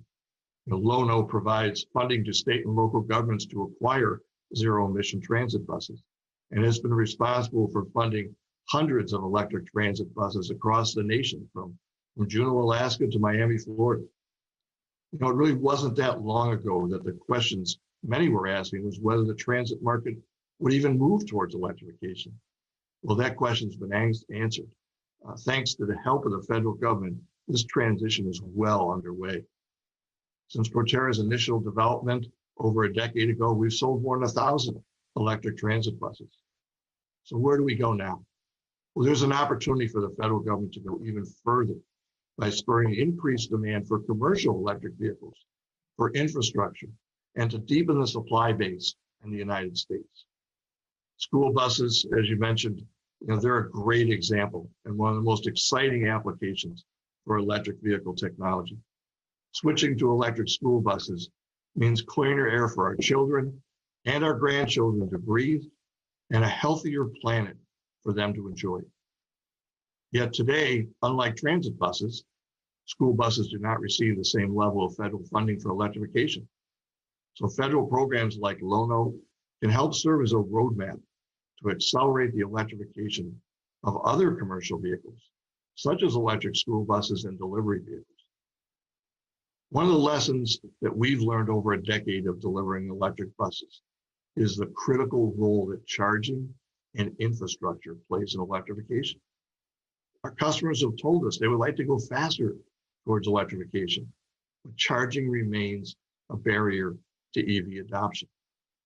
Now, private enterprises had to solve this challenge, and we will, but it is well worthy of strong support from the federal government to prepare the nation for our clean transportation future. This includes convening public-private partnerships on charging infrastructure between the government, companies like Proterra, the fine union organizations that are represented at this summit, and electric utilities nationwide. Collectively, we can do this. Electric vehicle technology is an opportunity for the United States to be at the leading edge of the innovations that will create good American jobs, will modernize our nation's infrastructure, and help to build a more just and resilient economy. With over 600 employees nationwide, including, as Roxanne said, many represented by the United Steelworkers, we've experienced firsthand at Proterra. We believe the technologies that we need to meet global demand for zero-emission transportation can and must be built right here in the United States, including cell manufacturing. Well, thank you for the opportunity to be with you today. Well, what a wonderful thrill for all of us at Proterra. Thank you. Thank you. George, thank you. Thank you for all of your commitment to our kids and to our cities and making the air cleaner. As a grandmother of 3 young kids, I very much appreciate it. So thank you for that. And I think, Mr. President, as you know, your American Jobs Plan is going to go all in on building the charging infrastructure that we need. That's going to allow George to expand his business and all of us to. The guy's going to build it we're about to hear from. All right, let's move on because I'll tell you that we want to talk to Lonnie Stevenson right now. Lonnie is the president of the International Brotherhood of Electric Workers, and he is last but certainly not least because he's a major player in looking at how we can actually build his union. With almost 800,000 skilled members across the wide variety of fields. They will build our country moving forward as well. Lonnie, what do energy workers need to see in order to feel really confident that they will not be left behind in a transition to cleaner power generation? Well, thank you, Advisor McCarthy, and thank you, Mr. President. And thank you for your invitation, and thank you for hosting this event today. This is such a critical question. As you've made clear again and again, fighting climate change isn't just about cutting carbon emissions, but creating good jobs. And creating good jobs means, above all, creating union jobs. As the president of the largest energy union in all of North America, my members work in every sector that's out there, from coal and gas to wind and solar, from nuclear and power transmission and delivery. These are good union jobs, jobs that are the foundation of a strong middle class and healthy communities. It's folks like my members that are leading the clean power revolution. Keeping them at the center of the clean energy industry requires lawmakers and regulators to take some key steps. First, we must tie all federal clean energy investments, from direct infrastructure spending to tax credits, to strong labor protections. Protections like prevailing wage laws, which promote higher incomes, safer work sites, and increased productivity. Protections like Buy American provisions that make sure the push for zero carbon energy results in more domestic and manufacturing jobs, such as those that would be created by the production of HALEU fuels that are needed for the next generation of nuclear reactors. Mr. President, I know that you've laid out an ambiguous plan to build a massive network of electric vehicle charging stations with journey-level electricians who are certified by the Electric Vehicle Infrastructure Training Program. That means hundreds of thousands of good new union construction and manufacturing jobs. And protections like stronger collective bargaining rights that give all energy workers the right to freely join a union. Many existing energy jobs are good jobs for one reason, and that's because they are union jobs. But the truth is, not enough solar, wind, and other renewable power are union jobs. That's why passing the PRO Act is so important. This legislation would make it easier for workers to exercise their right to join a union of their choice, and harder for the employers to interfere with that right. I know that you support that, Mr. President, and I hope the U.S. Senate will move on it soon. We also need local hire requirements that's tied to all projects that receive federal investment. These provisions increase racial and gender diversity in the energy and construction workforce.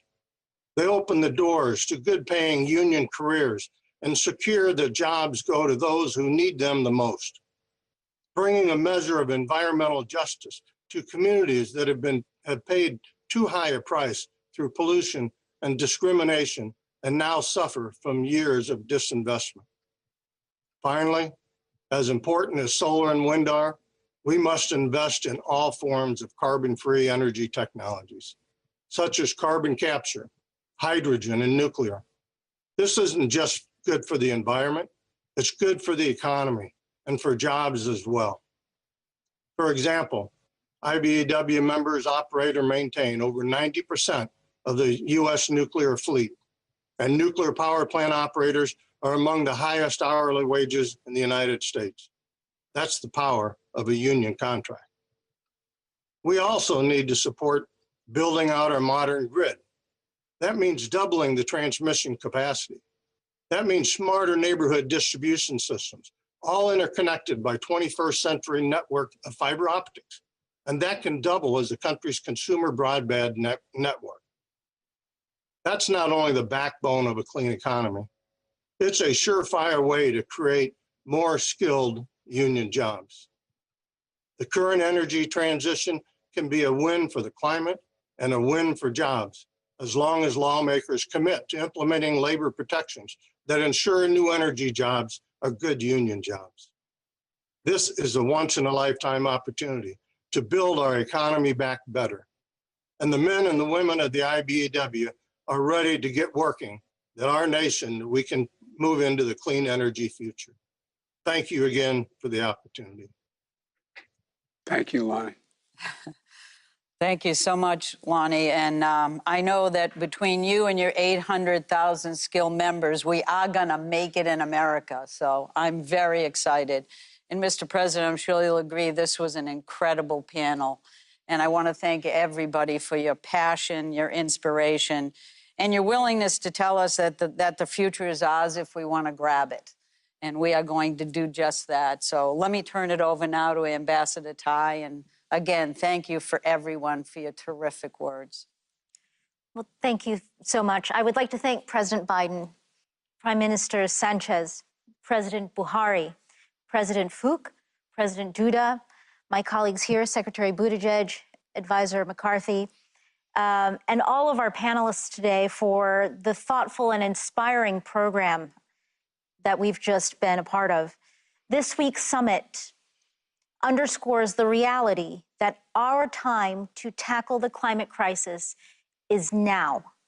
Today's speakers have shown that taking meaningful steps to combat climate change can be a powerful driver of economic opportunity, good-paying jobs, and positive global competition. As the United States Trade Representative, my work lies at the intersection of domestic and international economic policy. I know that care and maintenance of our planet's environmental conditions are critical to our economic viability and our potential for shared prosperity. As we say, necessity is the mother of invention. The need to act on climate requires significant change, and it is already sparking innovation and opportunity. We can build on these beginnings towards a future that is cleaner and brighter, with new market opportunities and high-paying, quality jobs. And we must do so in a way that advances equity for underserved and marginalized communities.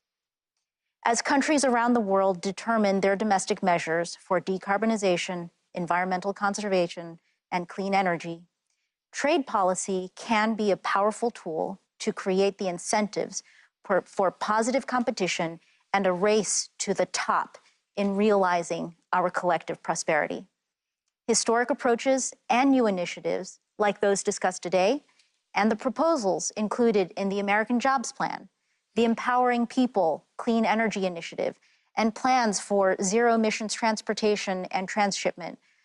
All of these clearly demonstrate that innovative and dynamic solutions are within our reach. Most importantly, today's discussion offers us hope, ideas, and an invitation to join forces to do our part, realize the goal of transitioning to net zero by 2050 in order to preserve and protect our planet and create economic opportunities for our children and their children. Now it is my pleasure to turn to Special Envoy Kerry for some final thoughts. Before you go, John, can I add one thing to this panel, if I may? You know, every once in a while, you are confronted as a government official, a business leader, a labor leader, with a real problem. And it doesn't take you long to figure out how to turn it into an opportunity. One thing, John, everybody talked about today was, is there anything else you could think of that could create as many good jobs going in the middle of the 21st century? I mean, think about it. What else could there be that would have the opportunity to create so many jobs while doing so much good? Every single one of you, the business leaders, labor leaders, foreign leaders, foreign leaders, leaders of the other parts of the world, every one of you, you talked about this in terms of jobs. It's astounding. And I think this is part of that sort of fourth industrial revolution here. This is an opportunity to, in the process this time of doing the right thing and creating jobs, of actually bringing our countries closer together. Because it is in our interest, just like, excuse the colloquial reference, but my mother would always say when something very bad would happen in our family, out of everything bad, Joe, something good will come if you look hard enough for it. Well, we're seeing that with the god-awful crisis where we lost millions of people to COVID-19. You see the collaboration we never had before, that I haven't. I've been doing this a long, long time. And it makes us realize that you can't build a wall high enough to be able to keep out whatever that next virus is. You have to take care of the virus where it originates, no matter how small the country, no matter how wealthy, no matter how poor it is. And I know that's why, for example, we're working like the devil to get to a point where we can export vaccines. But think of this as well. Every one of you, the last 2 days, have talked about the need for us to collaborate. I found it fascinating that, and I happen to agree with him, that, you know, President Putin and I have our disagreements, but he's talking about how you capture carbon from space. John, you and I have talked about that. The whole notion that it makes overwhelming sense, as much as the president of Russia and I disagree, that two big nations can cooperate to get something done, and this time get something done that benefits everybody. It's not like we're arguing whether or not one nation is going to be better benefited or worse impacted by what we do. And so I just think that if we can keep the focus on the jobs we're going to create, the economic opportunity, the growth, and in my country at least, on union jobs, to provide the ability to raise the economy, raise the GDP, raise every part of who we are. I think this is just an incredible opportunity. Incredible opportunity. I've been working with the Business Roundtable, which is, the idea of the Business Roundtable and the AFL-CIO working together when I came to politics years ago was non-existent almost. But we see the opportunities here. I hope we don't lose focus here, lose the sense of how much we can do together by helping ourselves. We're helping ourselves, we're helping others in this endeavor. It really is important. And I just want to say one thing to Bird of the Navajo Nation. Let my wife come home. She likes the Navajo Nation too much. She keeps being out there. She's been out there for 2 days. She was out there before. I don't know. You know what I mean? I called her. I said, where are you? She said, oh, I'm staying another day. So, let her come home, okay? I don't want her, that's too far for me to commute.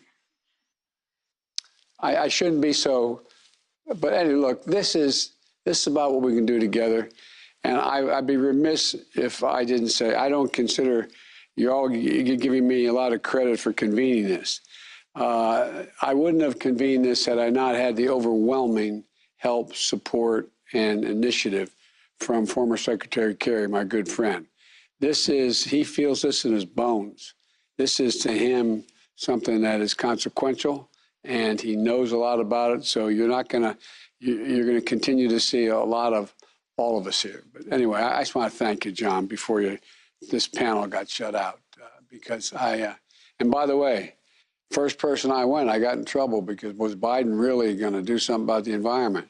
First person I went to was to Lonnie Stevenson, IBW, because I'm so sick and tired of people talking about how we get this done and don't care about jobs. And it was Lonnie stepped up, and labor stepped up, and business is stepping up. So I want to thank you. Okay, sorry, John, for being so colloquial, but thank you. Thank you. Thank you for your personal comments, but more importantly, thank you for your leadership, because we wouldn't be here without you having had the courage and the readiness to take this on and tackle tough issues. If I may, I just want to thank Ambassador Tai, and I want to thank Secretary Buttigieg and my cohort, my colleague from Massachusetts, Gina McCarthy. Mr. President, it is your vision that set out to convene this summit, not 100 days into your presidency. And I want to thank you for demonstrating your deep commitment to action, for bringing together so many essential voices that have been as articulate as any I've ever heard, all of whom want to do the same. And they all understand, as you have said, Mr. President, this decade, these next 10 years, are the critical years. The scientists have told us unequivocally that we have about 10 years now to make the critical decisions and implement them that will avoid the worst consequences of the climate crisis. You said this, and that's why we're here. This has to be the decade of decision. This is the period of time. Why? Because only if we reduce sufficiently in this decade can we keep alive the vision of 1.5 degrees, and can we achieve 2050 net zero. So, Mr. President, as we approach the end of this summit, this Leaders Summit on Climate, let me again thank all of the leaders and participants who have joined us over the past few days, as well as those who are tuning in at home and all over the world. We're deeply appreciative. We're very, very grateful for your partnership, all of you, all of the countries represented here. We are going to continue these conversations over the course of the next months. We have 6 months plus to Glasgow. And as President Biden has said, and I can affirm again and again, and many of you have said to me, Glasgow is the last best hope we have to galvanize the world to move in this direction and get the job done. And what President Biden and all the rest of us hope this summit has done is shown, particularly in these last two panels, this is a plus. This is an economic bonanza. This is an opportunity to have the greatest beneficial economic transformation since the Industrial Revolution, and we've learned a lot since then. So we will continue on the road to Glasgow at the direction of President Biden. Mr. President. Well, John, thank you. As we close this historic summit, I want to take a moment to thank the world leaders and all the participants from around the globe who have joined together to confront the existential threat of climate change. There's no threat like it. Over the last 2 days, I think we made some important progress. And in the spirit of increasing efforts to address climate change globally, we're launching an initiative to help developing countries strengthen their climate efforts while achieving their development goals. And that's going to mean money. Yesterday, I announced the United States made a new commitment under the Paris Agreement to cut our emissions by 50 to 52% by the end of this decade. And we'll get there by investing in American workers, American jobs, American infrastructure, and building a stronger and more resilient economy. We also welcome the ambitious targets announced this week by two great partners. My good friend, the Prime Minister of Japan, Prime Minister Suga, announced that Japan will cut emissions by up to 50% below the 2013 levels, almost doubling their current target. Prime Minister Trudeau, another good friend from Canada, will reduce emissions by as much as 45% below the 2005 levels. These announcements came on top of a demonstrated leadership and strong existing targets set by the European Union and the United Kingdom. And together, these commitments mean that half of the world's economy is now committed to pace the action that we need, at a pace we need, to limit warming to 1.5 degrees, an amount beyond which scientists tell us, have said 1,000 times, all of us could be at a point of no return. We also heard encouraging news, announcements from Argentina, Brazil, South Africa, and South Korea. And I'm looking forward to working with India's Prime Minister Modi in a new partnership to achieve our climate and energy goals, making this a core pillar of our bilateral cooperation. And the commitments we've made must become real. Commitment without us doing it, it's just a lot of hot air, no pun intended. You know, we must implement these commitments, accelerate them, and innovate and invest in order to reach them. And we need to work together, once again, to build a clean energy future that delivers good jobs and overcomes the threat of climate change. Investing in innovation and in our people, raising our ambitions, ensuring every nation does its part. And we'll meet again in Glasgow in November for the UN Climate Conference. I believe we're going to meet those moments. I think we're going to meet the moment that we've all been talking about, to make this commitment and to keep the commitment. It's an economic imperative. I think it's a moral imperative to future generations. Here in America, there's never been a challenge we couldn't meet if we put our minds to it and did it together. I hope your countries feel the same way. I know we can do this. I know we can do this. Thank you for your commitment. Thank you for joining the summit. And thank you for stepping up to confront this crisis before it's too late. I know we can seize the opportunities of a cleaner, stronger, and more resilient economy and deliver the benefits to people in each of our nations. So I look forward to working alongside you to confront the climate crisis, to build a better world for all of our children and grandchildren. We're going to do this together. Thank you all, and may God bless you, and let's get to work. Thanks again. Thanks, everybody.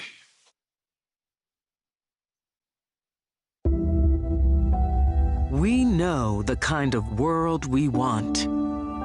Healthier, safer, more sustainable, equitable, where nature thrives, communities are healthy, and opportunities are plentiful. We know we can create this world. The challenge is profound, and we must move faster than ever before. but the world is ready for action. We can limit climate change with a singularity of purpose. Every nation united in commitment, ready to measure success with progress, not promises, and ensure that when the story of our time is written, we will have met this moment. We can do this. We must do this, and we will do this. The time for action is now.